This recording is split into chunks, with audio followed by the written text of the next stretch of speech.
You guys ask about my hand and any other injuries, and I was injured in other places, which I'll walk you guys through, and I'll also tell you what happened to my hand. But this is just a picture of me in the hospital. This is the next day. You can see I have a black eye. You can't really see the cuts that I have in my head, which I'll talk about. My cheek was really swollen from him punching me, and then you can see a gash on my arm, and then over here on my left arm, it's in a full cast. So I thought I would do a quick breakdown of my injuries. When I was fighting him, the injury I knew I had was my hand, which I'll show you guys that first. Know where all I had been stabbed yet, and the firefighters told me that that was a good thing. I was really laser focused on my hand, and they called that a distraction injury. It ended up being a lot more than what I thought.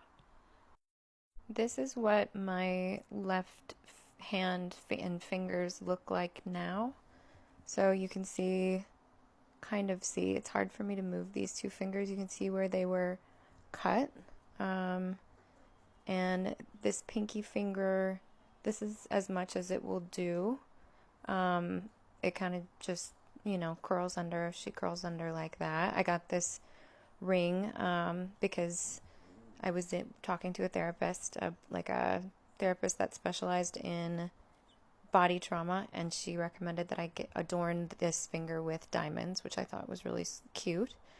But yeah, you can see the kind of jagged edges, and then on the other side, you can see how it wraps around. So it was kind of like, I don't know how how he cut it, or like what the angles were, but it just looked like really badly messed up. And then here I had a nerve transplant surgery. So this big like scar that I have up to my mid palm, that was where the doctors went in and like extracted a nerve that they then implanted to try to get me a little bit more function here, which is actually related to a second injury.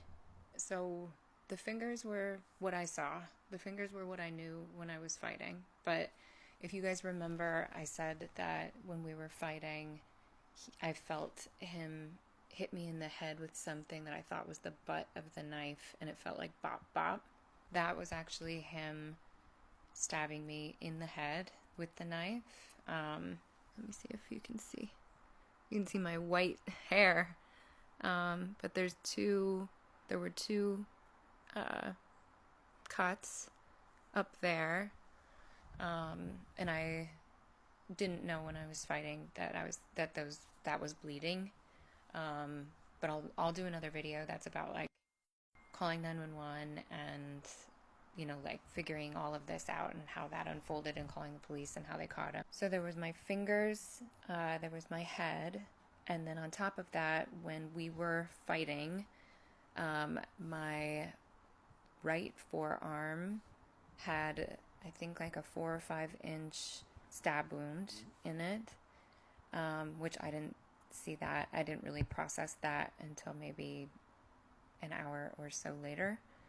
I saw that I was cut more in the 911 phone call, which I'll share in the next video.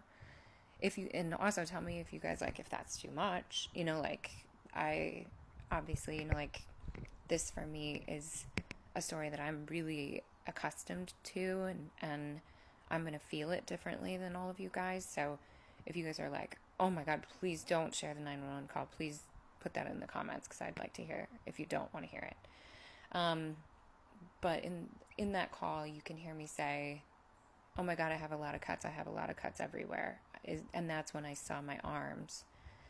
So I looked down and I realized that I had this 4 or 5 inch gash in my right forearm, but I didn't really process it.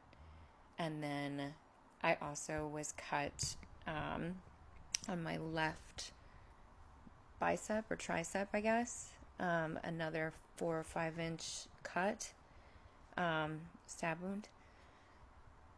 I don't know why I like have an aversion to saying that.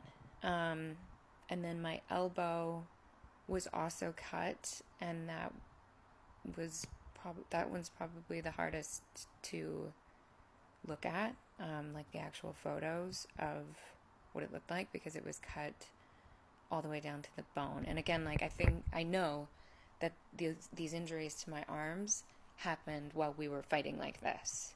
But like I said, I felt nothing. I thought that getting stabbed would feel like the pain of a paper cut times a million, and because of the adrenaline, I felt no pain. No pain even like an hour afterward. Like even hours afterward, I felt no pain. So here's one.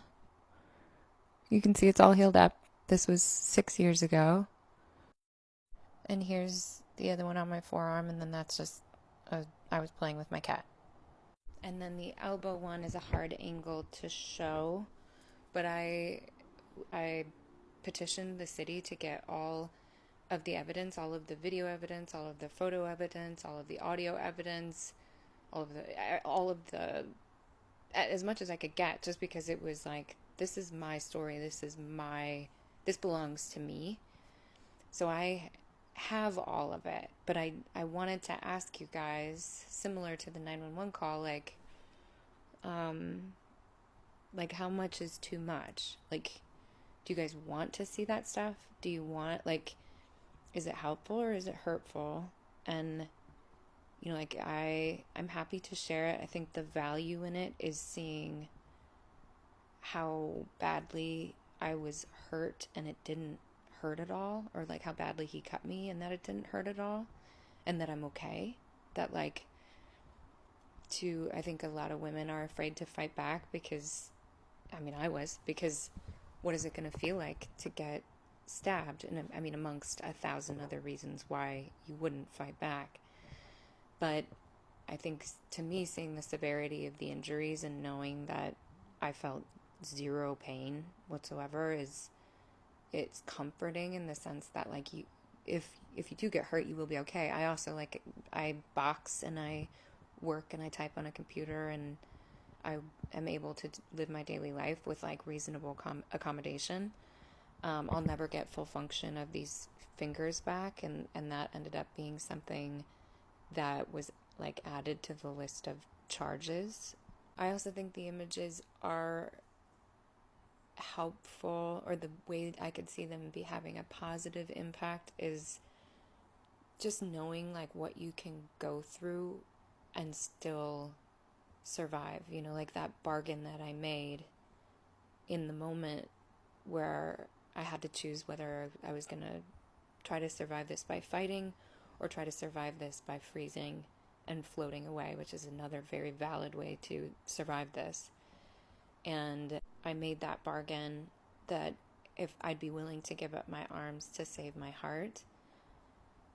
I didn't end up having to completely give up my arms. They're still here, but they did get really badly damaged. Like he cut me up. I think also it's like, when you see how badly someone's willing to injure your body, it kind of opens your eyes to that. If you're in this scenario, what they're capable of, and you have to not match that energy, but you have to be able to combat that level of just not caring and mercilessness that he had for me, that I had to give back to him.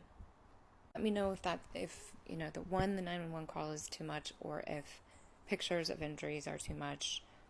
I will read through all of your comments. I love you guys' comments. So it really helps like shape how I talk about this. So I really appreciate it. And yeah, I saw your comments about wanting to know more about the stalking piece. I'm definitely going to make a video for that, but that's a longer story